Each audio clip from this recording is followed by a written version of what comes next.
శ్రీ గురుభ్యో నమః. నమస్కారం అండి.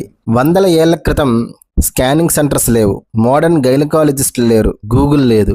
మరి అటువంటి సందర్భాల్లో, అటువంటి కాలంలో గర్భిణీలు తగు జాగ్రత్తలు తీసుకునేటువంటి నియమాలు, ధర్మాల్ని ఎలా తెలుసుకున్నారు? చక్కనైనటువంటి గ్రంథం ఆధారంగా, అంటే ఓ ధర్మసింధు ఆధారంగా ఈరోజు ఆ రోజుల్లోనే ఇంత గొప్పగా ఆలోచించి గర్భిణీ స్త్రీలకి జాగ్రత్తలు చెప్పిరా మన మహర్షులు. ఆ యొక్క ప్రతి జాగ్రత్తలో కూడా సైంటిఫికల్ రీజన్స్ ఉన్నాయి.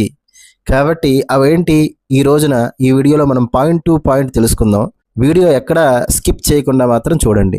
గర్భిణి కుంజరాశ్వాది శకటారోహణం త్యజేత్. గర్భిణీ స్త్రీలు ఏనుగులు, గుర్రాలు, బళ్ళు ఎక్కకూడదు. భలేవారండి, ఇప్పుడు ఎవరు ఎక్కుతారు? అవి ఎక్కేటువంటి ఛాన్స్ లేదు కదా. అంటే పూర్వం ప్రయాణ సాధకాల్లో ఇవే కదా. అయితే ఈ రోజుల్లో బైక్స్, స్పీడ్ బ్రేకర్స్ దగ్గర జాగ్రత్తగా వెళ్ళమని డాక్టర్స్ చెప్తున్నారు కదా. కాబట్టి దీని వెనకాల ఉన్నటువంటి సైన్స్ ఏంటి అంటే, మొదటి ట్రైమిస్టర్లో ఈ యొక్క పిండం గర్భాశయానికి అతుక్కునే ప్రాసెస్లో ఉంటుంది.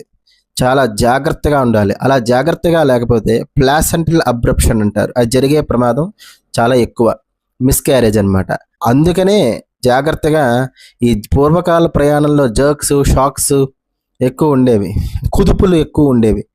అందుకని ఇది వర్జించమన్నారు. శైలారోహణం త్యజేత్ అంటే ఎత్తైన మేడలు, మెట్లు, మిద్దెలు, పర్వతాలు ఇవన్నీ కూడా ఎక్కకూడదు. ఎందువలన అంటే గర్భం ధరించినటువంటి సమయంలో స్త్రీ శరీరంలో రిలాక్సిన్ అనేటువంటి హార్మోన్ విడుదలవుతుంది. ఆ ప్రభావం చేతన పెల్విక్ ఏరియాలో కండరాలను, అలాగే కీళ్లను లూజ్ చేస్తుంది. దాంతో బ్యాలెన్స్ తప్పేటువంటి అవకాశం ఎక్కువగా ఉంటుంది. అంతేకాదు, పొట్ట పెరిగే కొద్దీ సెంటర్ ఆఫ్ గ్రావిటీ మారుతుంది. అందుచేతన మెట్లు, మేడలు ఎక్కితే పడిపోయేటువంటి అవకాశం ఎక్కువ ఉంటుందని చెప్పి దాన్ని కూడా వర్జించమన్నారు పెద్దలు.